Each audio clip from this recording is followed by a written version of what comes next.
Bonjour et bonsoir à tous, c'est Grace, j'espère que vous allez bien. Welcome back to my channel. Oh yeah. Ouais, je crois que ça va être la nouvelle intro de la chaîne. Sentez-vous à l'aise, surtout n'hésitez pas à faire comme chez vous, c'est-à-dire vous abonner, activer la cloche de notification, me suivre sur mes différents réseaux, aller jeter un coup d'œil à mes anciennes vidéos pour comprendre mon univers, etc., etc. Je sais que ça fait une éternité que je suis pas passée par ici. D'ailleurs, vous avez été nombreux à m'écrire sur mes réseaux en mode Grace, toi tu grâce. Non, on n'a pas s'abonner à ta chaîne et puis toi tu poses pas des vidéos. Qu'est-ce que je deviens? Pas grand chose, tout et rien à la fois, toujours la même, unique, l'indémodable, mais j'ai fait quelques mises à jour, tu vois, non, je suis devenue une meilleure version de moi-même. Si des glow up, si fine babe, il n'y a pas l'homme, il n'y a pas femme, il n'y a pas extraterrestre pour moi. Sinon quoi de neuf? Je sais pas, dodo, boulot, dodo. Ah, dans quelques semaines, je vais avoir 30 ans, et si tout se passe bien, on croise du bois, on touche du bois, on croise du doigt, on touche du bois, j'aurais les amis survécu à la vingtaine. Je dis bien survécu à la vingtaine. Je ne sais pas pour vous, mais si moi je devais décrire les 10 dernières années de ma vie en un seul mot, ce serait réellement what the fuck, like what the Les amis, j'aimerais tellement vous raconter ce que j'ai vécu dans ma vingtaine, mais on n'a pas le temps. Et j'ai pas assez de mémoire dans l'appareil. J'ai décidé de faire cette petite capsule vidéo que j'aimerais tellement envoyer dans le passé à la jeune fille que j'étais pour partager avec elle 10 leçons que j'ai apprises dans la vingtaine et qui ont fait de moi la jeune femme qui se tient devant vous aujourd'hui. Première chose que j'ai apprise dans ma vingtaine, c'est que la vie, c'est une succession de problèmes à résoudre. En effet, quand on entame tout juste notre vingtaine, on a l'impression d'être propulsé comme ça dans la vie d'adulte et que le monde s'acharne. On a des problèmes qui ressemblent à des équations à 10 inconnus. Du style, pourquoi mon crush ne me kiffe pas? Mais le gars que je kiffe pas a un crush sur moi. Du coup, est-ce que si je ne kiffe plus mon crush, est-ce qu'il va me kiffer en retour? Mais comment je fais pour ne plus kiffer mon crush?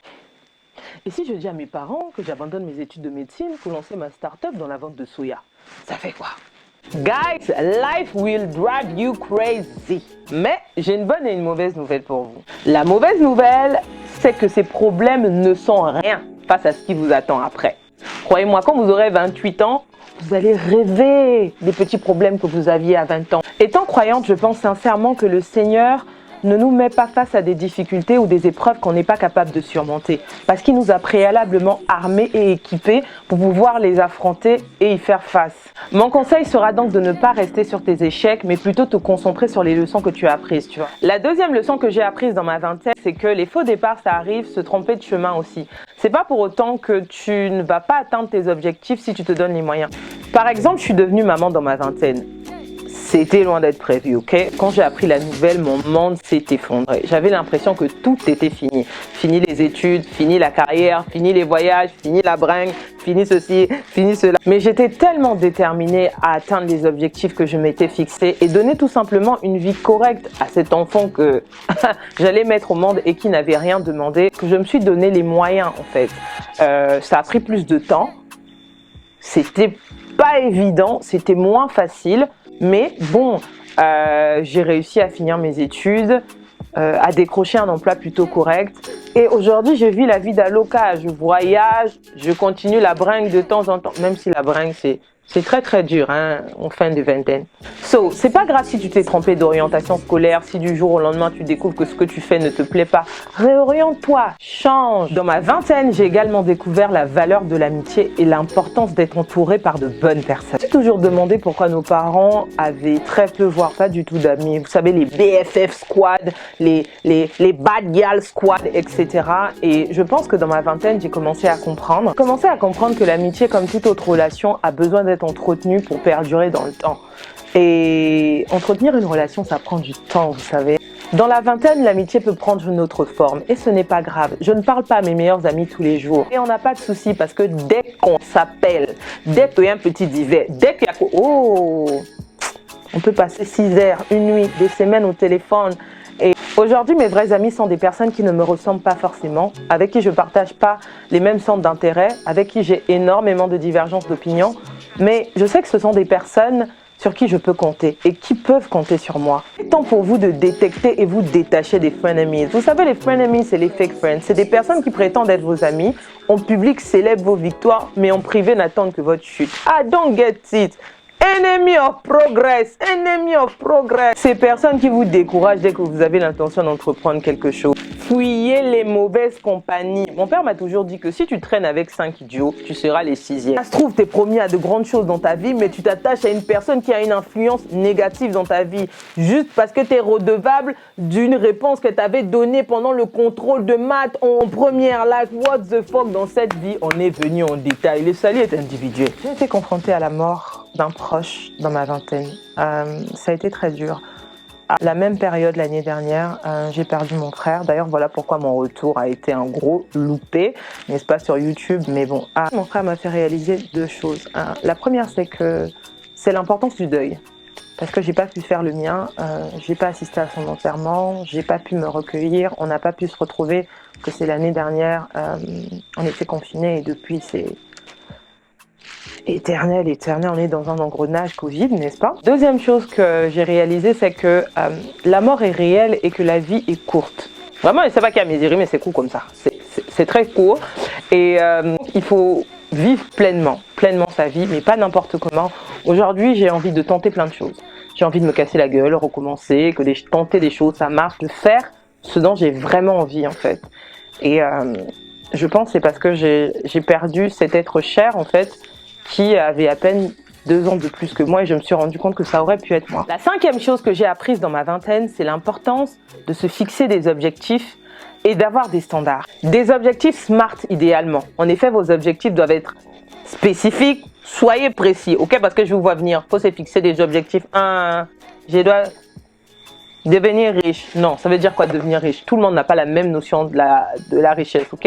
Elles doivent être mesurables. Comment vous mesurez le fait que vous ayez atteint ou pas vos objectifs? Est-ce que c'est à partir des 1, des 3, 4 millions? Des quoi? Des CFA, des dollars, des yens? Comment tu sais en fait? Elles doivent être atteignables. Est-ce que vraiment, voilà, dis pas oui, bon, à partir des 1000 milliards, on peut dire que j'ai atteint mes objectifs. Like, comment? Il faut que ce soit réaliste également. Ok, est-ce que c'est, voilà, n'ayez pas des rêves un peu, voilà, moi exactement, j'aimerais aller ouvrir un kebab sur la lune, d'ici là, on voit comment ça va être temporel. Donc essayez vraiment de 10 ans, c'est ça mon objectif, d'ici 5 ans, c'est ça mon objectif. Et ça peut bouger, vous pouvez ajuster, mais le fait de vous fixer des objectifs et d'avoir des standards va vous permettre de vous discipliner et de ne pas céder au désespoir. Croyez-moi, il y a des jours où vous serez désespéré, parce que vous allez voir les autres avancer, tout cela en mode, mais oui, pourquoi c'est ça la tendance? Ça vous permet de ne pas forcément suivre les tendances parce que vous allez être fixé sur vos objectifs, vous aurez vos standards. Et c'est ça en fait qui va vous permettre de tenir le cap. Je vais vous donner un exemple, ok? En sortant de l'école, j'avais une certaine prétention salariale et tout le monde me prenait pour une folle en mode mais pour qui tu te prends? Mais en sortie d'école, c'est pas possible. Mais qu'est-ce que tu... Mais non et tout, mais baisse un peu. Et vraiment, je commençais à m'inquiéter. La graduation, les mois passaient, toujours pas de boulot. Je passais des entretiens, refus n'a refus. Bon, j'ai eu 2-3 propositions en dessous de mes prétentions salariales. J'ai dit non. Mon entourage commençait à s'inquiéter en me disant que oui, voilà, faudrait peut-être que tu revoies. Voilà, tes standards à la baisse. Non, hein, il faut accepter. C'est quoi? C'est d'abord commence petit, après tu vas grandir. J'étais là, non. Et devinez quoi? 3 mois plus tard, à force de patience, à force de persévérance, j'ai décroché un emploi qui était non seulement ce que je voulais, mais en plus était bien au-delà de mes prétentions salariales. So, sometimes, hein, tu n'as pas besoin d'écouter tout ce que les gens te disent. Le célibat n'est pas une malédiction. Vous savez, je viens d'un continent où le mariage est souvent perçu comme l'accomplissement ultime pour une femme. Du coup, il y a une vraie pression sur les jeunes filles, sur le fait de se caser. T'as beau accomplir ce que tu veux dans ta vie, avoir trouvé le vaccin du Covid, faire un aller-retour sur Mars, whatsoever. Tu vas raconter tous tes exploits aux gens, les vents te regarder. C'est bien. Mais tu t'es marié quand? Du coup, être célibataire, c'est synonyme d'avoir la lèpre pour certaines jeunes filles. Alors que c'est un moment capital dans ta vie. C'est le moment où tu explores, tu découvres, tu te construis, tu apprends à te connaître. Qu'est-ce que t'aimes, qu'est-ce que t'aimes pas. C'est le moment où tu te réalises. Parce que comment? C'est pas dans une relation que tu vas aller faire toutes ces choses. Une relation, c'est chronophage, c'est chronophage. Franchement, c'est une erreur que j'ai faite dans ma vingtaine. Courir après la vie de couple, après les relations sérieuses, alors que j'étais même pas prête en fait. De retrouver là, en train d'aller nettoyer, cuisiner pour un gars qui habite je ne sais pas où à Montargis. Oh, Jesus! La 7e chose que j'ai apprise dans ma vingtaine, c'est que, en fait, les hommes naissent tous égaux. Mais après, ils se démerdent. Le reste, c'est leur problème. Ils ont qu'à gérer. Il y a autant de situations amoureuses que des variants du Covid. C'est moi qui vous dis ça. Tout le monde n'a pas le même parcours amoureux. Il y a des gens, dès qu'ils rentrent dans leur vingtaine, entament leur vie sentimentale. Puis mort. Ils rencontrent directement le prince charmant ou la princesse charmante. Des personnes qui vont faire 2-3 tentatives. D'autres personnes, 3-4 tentatives. Après, tu as le reste. Struggle, péripéties, ambition, calamities. Tu ne comprends pas, tu es là, mais God, why? What? Depuis tu es rentré dedans. Tu as l'impression vraiment d'être dans un tambourin, la machine ne fait que tourner. Depuis, les vêtements ne sont pas propres. En tout cas, si tu fais partie de ces personnes, hein, tu n'es pas seule. La 8e chose que j'ai apprise dans ma vingtaine, c'est que qui ne tente rien n'a rien. You need to be risky. Le meilleur moment pour vous de tenter votre chance, prendre des risques. Vous avez une idée, lancez-vous. Au pire des cas, ça marche pas. Enzo, vous êtes jeune, vous allez rebondir. En plus, le plus grand mal que vous pouvez vous infliger, c'est de vivre avec des regrets d'une chose que vous aurez pu accomplir, mais que vous n'avez pas fait parce que vous avez trop peur. Du coup, vous posez la question, est-ce que ça aurait pris, ça aurait pas pris? Et un beau jour, quelqu'un va le faire à votre place. Vous allez, ah, il m'a piqué mon nid. La 10e chose que j'ai apprise dans ma vingtaine, c'est de dire non au nivellement par le bas. Se contenter de peu par sécurité. Ouais, ce taf qui ne te plaît pas, tu n'es clairement pas épanoui, tu as la boule au ventre quand tu te lèves pour aller au travail. Travailler, c'est pas une corvée, mais c'est limite un supplice pour toi. Tout au fond de toi, tu sais que tu aspires à mieux, tu veux autre chose, mais non. You are just sitting there. Je me lance, peut-être que je vais échouer, imagine que ça ne marche pas. Et si j'ai pas de salaire, come on. Une vie sans stress, ça n'existe pas. En plus, la plupart du temps, on le fait pas pour nous, mais souvent pour les autres. Qu'est-ce que les autres vont penser? Qu'est-ce que les... Like, we don't care. Enfin, la dernière chose que j'ai apprise dans ma vingtaine, c'est l'importance de la confiance, l'estime et l'amour qu'on se porte en fait. C'est très important. Cultiver la relation qu'on a avec nous-mêmes.